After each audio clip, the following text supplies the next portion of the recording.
So now the great part of this trip. So there's two things. First, that dude John. Not only did he have a Nintendo, but we both had money. Like not a lot, but enough for video games. And my shit was Paperboy, bro. Man, bro. That was the first game that I actually was able to beat. I don't know if I beat it. Oh no, like I got the high score. I had so much fun playing that game. What sucks about Paperboy though is that you can't replicate it on a console.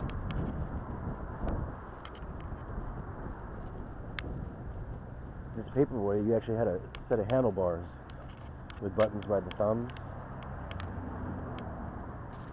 And you accelerated by pushing forward, and then you brake by pulling back. Trying to do that on a console, oh, it just doesn't work, and it sucks because I love that game so much. Okay, so then here's the good part. So where we were staying, my grandparents' trailer, across the street was this older chick, and she was probably 15. I don't know, like the difference in age when you're young is fucking massive. Like being 13, or maybe I was 14 and she was 16. But I mean, she might as well have been 28. And she was really hot, really hot.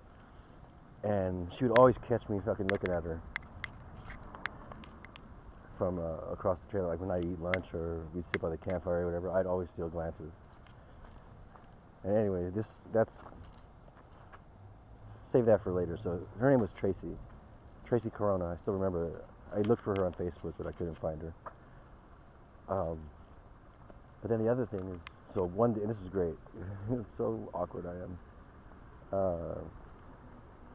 The pool, that was like one of the cool spots to go to. And I was there on, I think it was like a Thursday. And I'm swimming around, and this girl that's my age comes down, you know, takes her top off, jumps in the pool, and it's just me and her. I swear to God, we were there for like a half hour, and I would do a handstand in the pool, and then she would do one. This went on for like 10 minutes. We didn't say anything. I was so scared. I couldn't believe it. And finally, like, she kind of like shook her head, got out, and started to walk away, and then I commied up. And I ran over, and I was like, I introduced myself. I was like, what's your name? What do you do? You know, and we became friends. And she was like my KOA pal for the rest of that trip. I think she was there for like a week, and yeah, we had a blast, man. Just it wasn't just me and her, but like we would always like meet up at the pool, hang out in the jacuzzi. You know, she'd watch us play video games, and then we had to go eat and stuff like that. And then they had like the playground, and then we just do fucking junior high shit, you know? Just talk about school, talk about crushes, this and that. And it was funny because goddamn, I fucking lied to her about some stupid shit. Oh, at the time I was a big Stratomatic. I love Stratomatic. And the best pitcher in '86 was Mark Langston. That dude, he had like the best ratio of innings to strikeouts, I think, except for Nolan Ryan. But I love that guy, dude, because he was from Seattle. You know, at the time, ESPN didn't show baseball games from wherever. You only got local stuff. And I had seen him pitch. And I was like, yeah, dude, not a lot of people know this fucking Mark Langston guy, but he's going to be my favorite player. And so I told Layla that I was related to him. she is very, like, straightforward. And she went straight to my brother and said, hey, are you related to Mark Langston? He's like, no, I don't even know who that is. And she'd never let me forget that. I swear, even today, I bet you she would bring it up. I know she would bring it up if I saw her today, for 100% for sure. Why did you lie? Because she kept bugging me about it, and she'd tell everybody I'm a liar. And I was like, God damn it, you know, it was just small talk, you know, it was just playground talk. Don't take it so seriously. And I think she might have been just busting my ass a little bit, because we saw each other after, and I'll get to that. It's a cool relationship. And so yeah, so we had a fucking awesome trip, you know. And I never really, it wasn't really a crush. I really liked her, but I was not, I really just wanted to hang out with her really badly. I never had a plan on like trying to go in and get a kiss or anything like that. But I did, I remember we were at my Aunt Lena's house, and God, I was just dying to get back to the KOA to hang out with her. And everybody too. Because there's like a group of us that were kicking back, and we had like, you know, like a gang of bike riders. We had a bike track and all that kind of stuff. It was like out of the 80s movie, like some like vacation, like Uncle Buck type shit. But it was fucking real, and it was cool. They had like the stereo going on outside of the pool and the jacuzzi, and on weekends it would get packed with kids. You know, it was really a good experience. And then it was really magic at the end. So she left. And, you know, we traded addresses, and that happens a lot. And I was like really sad to see her go, you know. I was like, Jesus Christ, it sucks. It's the last time I'm gonna see her, blah blah blah. You know, I was bummed out. And then on the last day,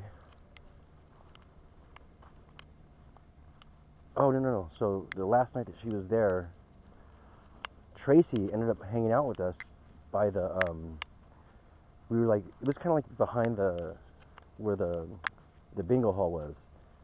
You know, that's where the cool kids sneak off and shit. But we hung out back there, and I thought it was awesome that she brought her dad's skateboard. Her dad had a like dope ass Santa Cruz skateboard at a time when the best thing I had ridden was a Kamikaze, which was pretty awesome. Then I love that board. But he had a Santa Cruz, man. And oh boy, I couldn't get off that thing. And then Tracy was riding it, and she was really good, and Layla rode it and liked it, and I don't know, it was just a really magic night. And then the next day, when I was just about to leave, Tracy calls me over to her trailer. I go inside, and she sits me on her bed, and then she gave me a kiss. 16-year-old gave a 14-year-old a kiss. Man, I never forgot. And she gave me her address too, and I wrote her many times. She never got back to me. But me and Layla ended up being like friends from like long distance. Lots of letters, which God, I wish I had, but I know my dad threw them away when I moved out. I'm sure Layla still has them. I don't have any pictures of her either. She sent me a couple, and I was such a shit kid. But I would love to see those letters again. I know they were probably cringe. But anyways, so like 4 years later, for Christmas, my mom got me a bus ticket to go up to see her in Hollister. And it was a nightmarish bus ride, bro. It was, God, I think 16 hours. It wasn't really that long of a trip, but I got like a 6-hour layover in San Jose.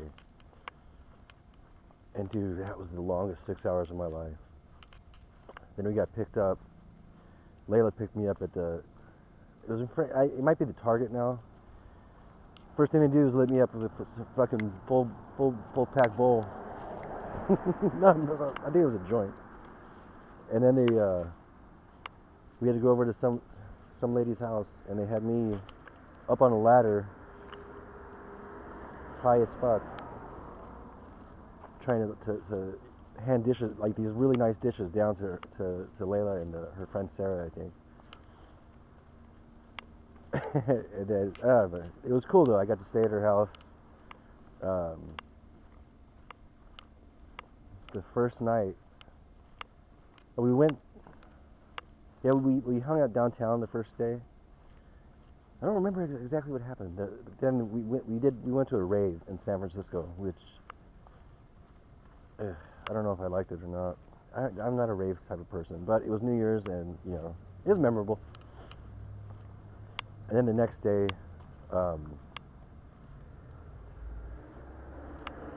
Geez, I don't remember anything that happened in that trip. But I know her grandfather was so cool that instead of me having to take a bus ride home, he got me a ride with a trucker. Oh, which is so nice, man. It was such a quick trip. Dropped me off on the freeway. Had to walk down the off ramp on Madre Street. Or did I get off on Rosemead? Oh yeah, Rosemead, because I went to